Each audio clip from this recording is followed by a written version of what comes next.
Hey guys, this is Kerwin. And this is Jeffrey. And we are the Donis brothers, or Donis twins, because Kenneth's never here. So today we're talking about the... Cut. Okay, well, it's fine. Okay, cut. Today we're talking about the risks associated with real estate investing, and specifically, the ones that most passive investors will encounter, but this also applies to any investor in real estate. Yeah. Jeffrey, why is it important to understand the risks when it comes to investing in real estate, just in general? Yeah, I mean, obviously you want to know what might happen if things go bad. You want to know, always want to know what the worst case situation would look like, so that way you can be prepared for it. Not just that, but also, if you know what the risks are, it all starts with education. So if you're able to identify them, you can potentially avoid them as well, or mitigate the impact of that risk. Because when you're investing in real estate, you're always going to have risk, but with that education, you're able to sort of lessen the risk of the risk. Education will lead you to less risk. Exactly. And will increase the chances of it going well. Exactly. And just in general, I mean, real estate is one of those asset classes that has weathered multiple storms, economic storms, wars. I mean, it's really proven to be a resilient asset class. And so we're big advocates. And of course, we're the real estate brothers. Not the real estate brothers. We didn't coin that. But we are real estate brothers, and we invest in real estate. And so we're big advocates and fans of real estate. But of course, there are risks, as there are with any investment. So starting out, we're going to talk about one of the biggest risks when it comes to investing in real estate, which is the market. The market is location. It's one of the biggest factors when it comes to investing in real estate. So Jeffrey, what is some of the, off the top of your head, what are some first thing that comes to mind is crime rate. It's a risk if it's in a bad location that is just so happens that there's a lot of crime in the area. How could that be a risk for a multifamily property? Yeah. Well, say that you're an owner and you invest in a market that the property is located in, and there's a lot of crime on the property. Say someone gets unfortunately hurt, maybe there's shots fired or something, and someone gets hurt, something crazy happens, and that could go back to the insurance company, and then they'll obviously that will hurt you in the way where maybe they start penalizing you and charging you more on the rates they're giving you or something like that. So none of this is good, and this is also not good if you raise capital, because you're going to have to let your investors know, and it just becomes really nasty and ugly.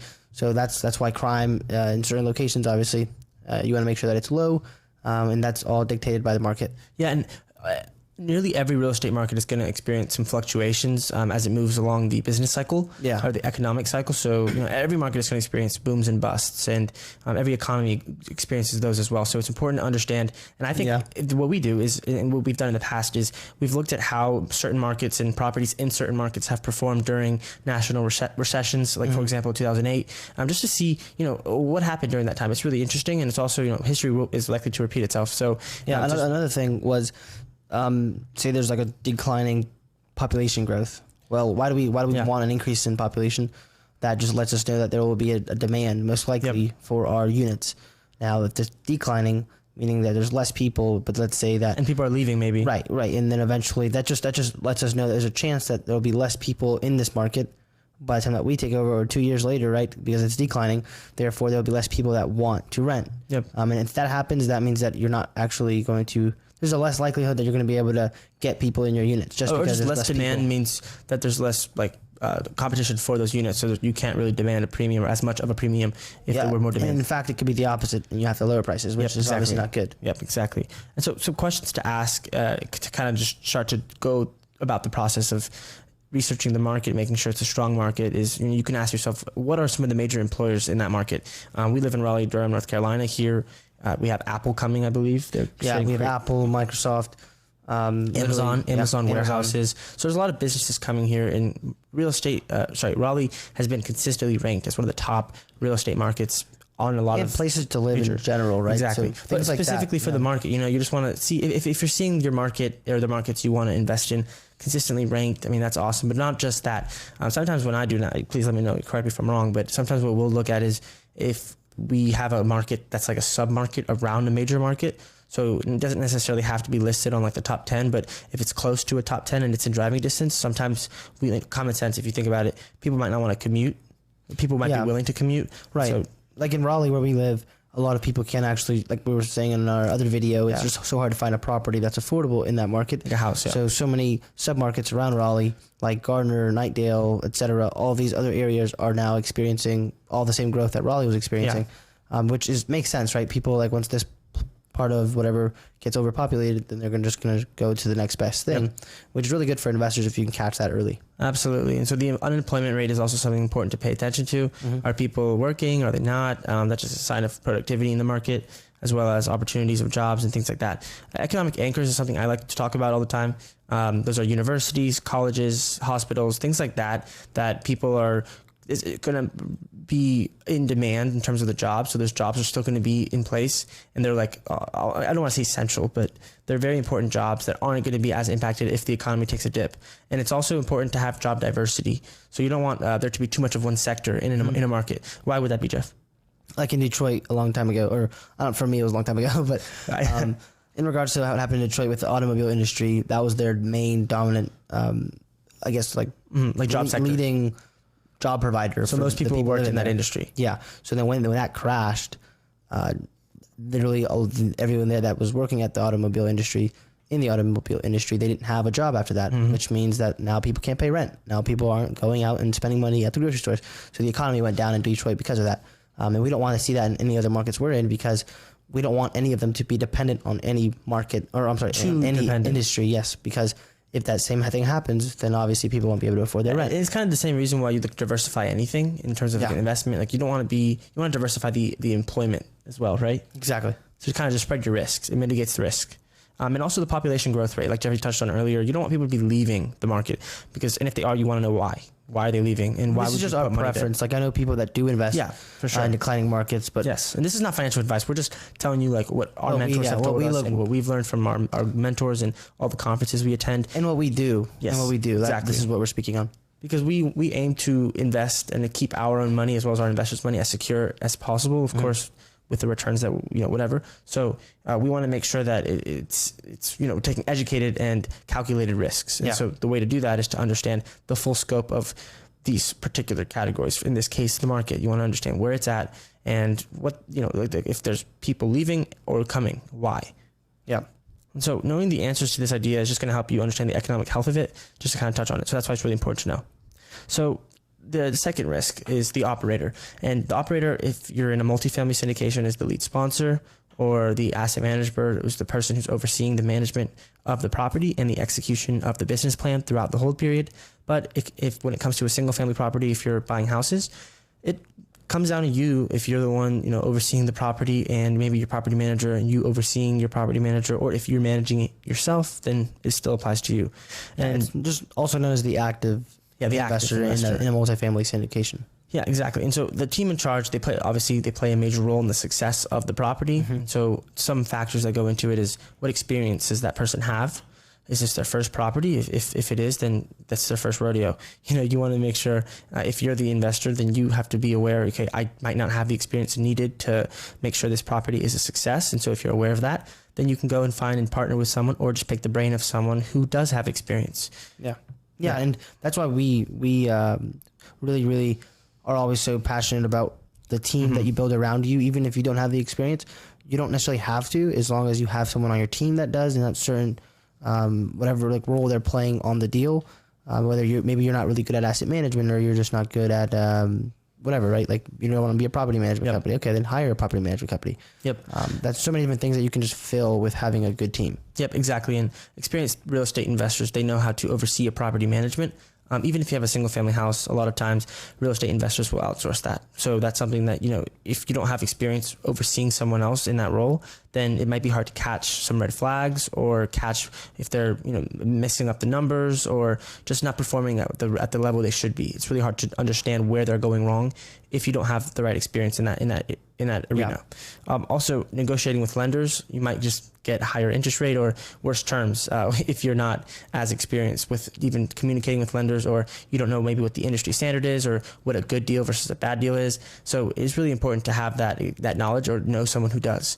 And also, I think, and this is something I've heard recently, I don't know if you've heard this, but Ken Mackler, I believe said this. I might be wrong. So, but I believe he says a lot that a lot of investors right now, they are post like 2008 investors. So they never experienced an economic downturn. Jeff and I would technically count as that, because we weren't investing in real estate in that time. So, but one of the cons of that is many investors don't have experience investing in an economic downturn, which of course it's great experience. There's many investors that say they learn more during an economic downturn than when the economy is doing well, because that's when it tests them. And there's another metaphor that I've heard people say is when the tide comes in, you'll see who's swimming naked. And what that essentially means is anyone can do well when the economy is doing well and the real estate market's going crazy. But if it's going the opposite direction, that's when the real investors and the really good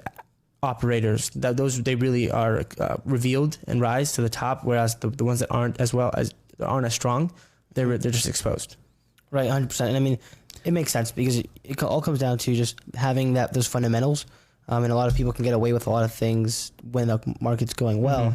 But when it's not, that's when you really see, okay, well, is your property actually doing as well as you say it is, and stuff like that. So that's why we're so passionate about having that team, because obviously we weren't investing when the first 2008 economic crash happened, or not the first one, but first one in our lifetimes. And then eventually we had partners that were like, they've been through multiple different economic downturns. We're in the third grade. Yeah, right. So literally that's why it's so important to surround yourself. And that's why we do it. 100%. Because that allows us to have that experience. Yeah, and so to kind of just recap, there's many roles that a real estate investor will play, specifically in a multifamily syndication or a multifamily property. The operation of it would be the asset management, the project management, and maybe investor relations. And so there's a lot of different roles that require kind of distinct skill sets.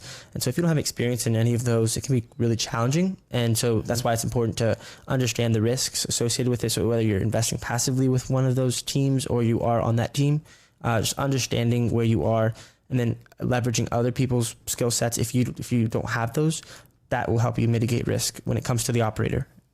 And so third, government policy, I think, is a really important factor and risk factor that we wanted to talk about.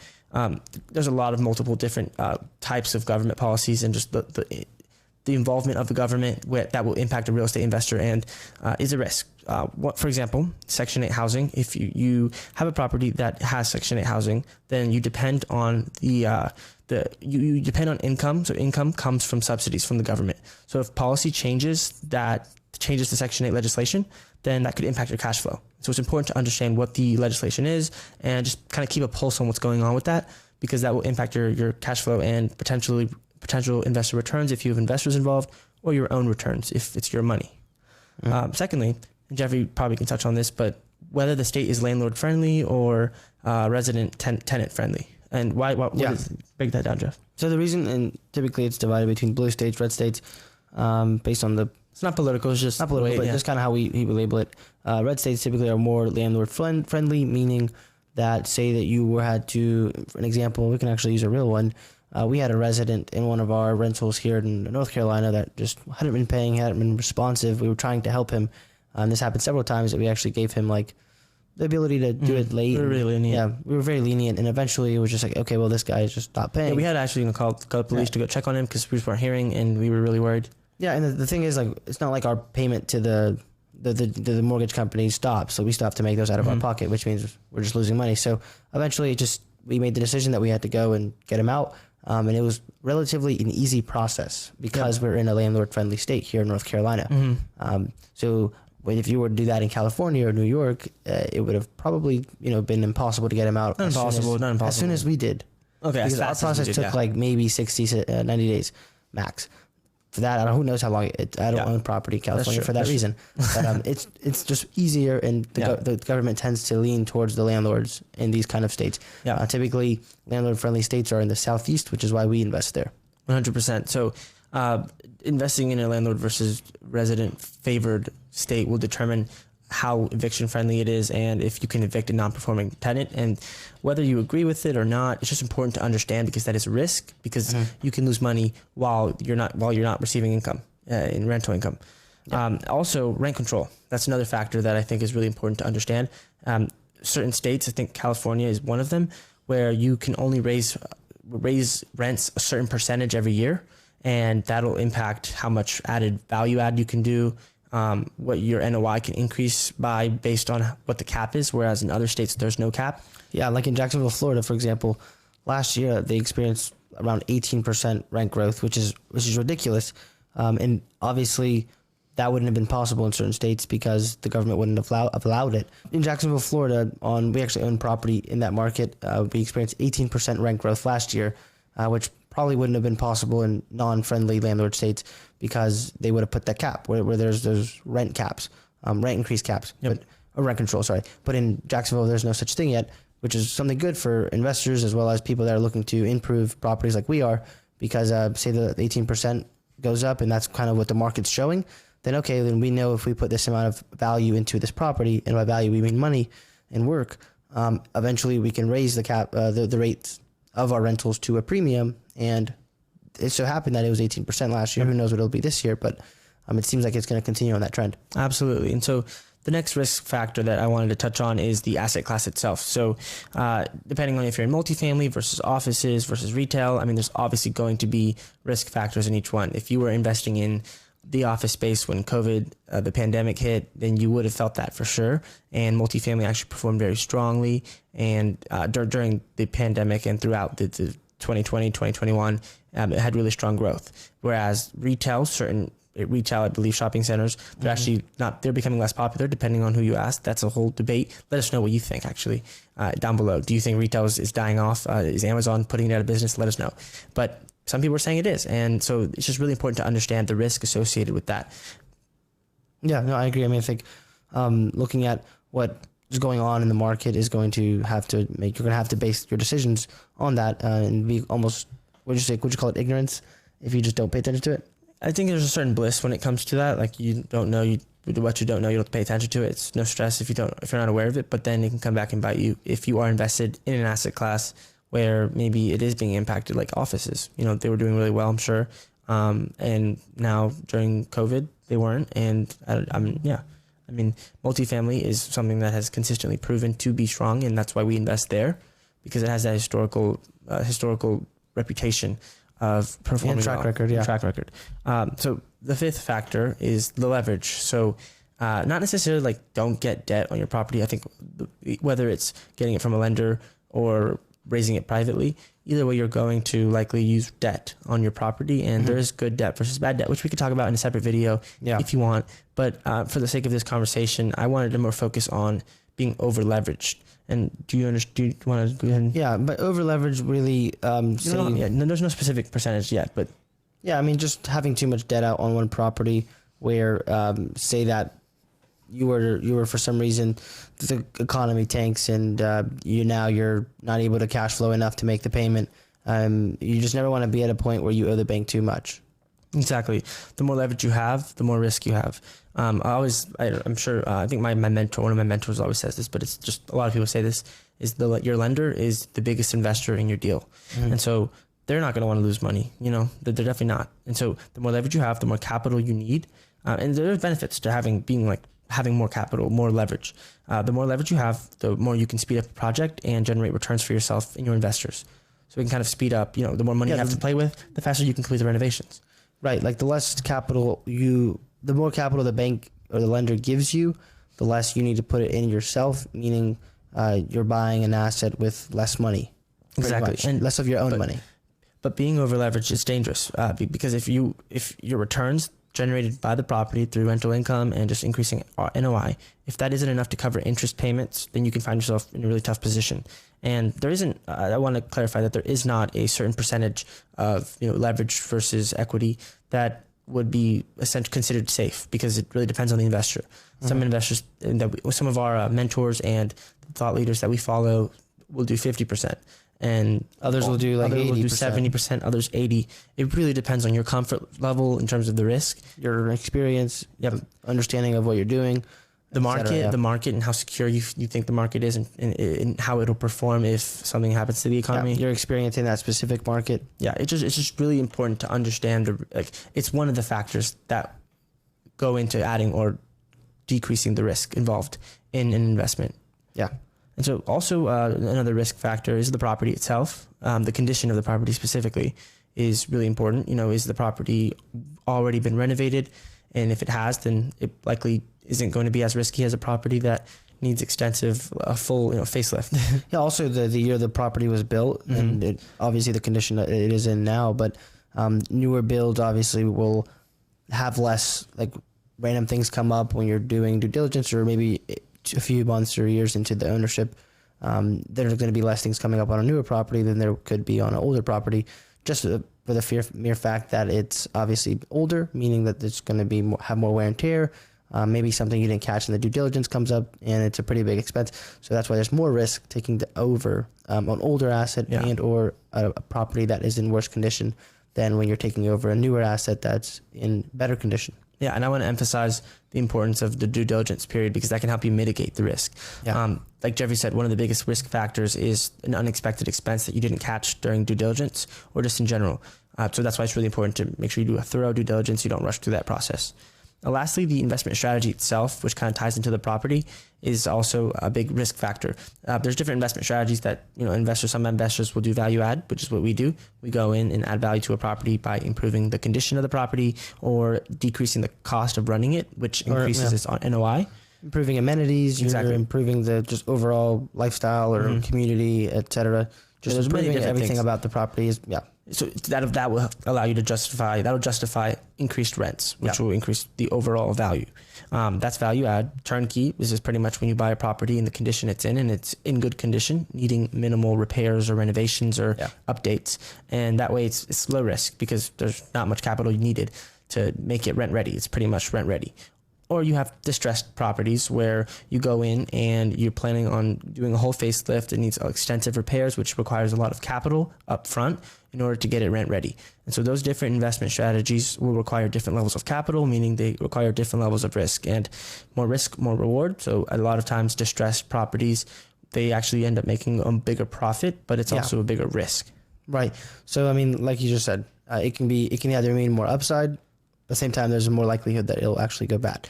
That's kind of Now, the reason for the distressed property, Jeff, add anything to this if you want, but right now, so when you buy the property as is, you're probably buying it below market value. You likely should be buying below market value if it's distressed. And it's also, right now, it's not generating that much income. So there's a lot of room for you to increase the value of it by improving its condition. So once you increase the condition and improve it, you are able to demand much more of a greater increase in rents, correct? Yeah, that is exactly how you're able to have that additional upside compared to a property that needs less work. Because on the property that needs less work, they're probably already getting a sufficient amount of rent, and there's only so much more value you can add to it to increase rents. Like meat on the bone. Yeah, exactly. Or like, I don't know, cucumber skin. I don't know if you're vegetarian. What? Yeah, whatever. So to kind of summarize, those are the risks associated with investing in real estate, at least the ones we thought of. But if you guys can think of any other ones that we didn't talk about, mention them down below, drop them. We love to learn, and we want you guys to learn. So if you guys have any knowledge, feel free to share it. If you have any questions, or if you agree or disagree with anything we said, let us know. We'd love to hear from you. Yeah, and if there's anything we can do for you ever, feel free to reach out to us at Donis Brothers on all platforms. You can find us on our website, www.donisinvestmentgroup.com. You can check out our Real Estate Monopoly podcast. That's the name of it, Real Estate Monopoly. Check me out on all social media platforms at Jeffrey Donis. You can check me out at Donis Kerwin on Instagram. And if you want to check out our free playbook that dives into the common mistakes investors make, that's www.donisinvestmentgroup.com/playbook. Let's get out there and take action. Yeah, thank you, everyone. Have a good one.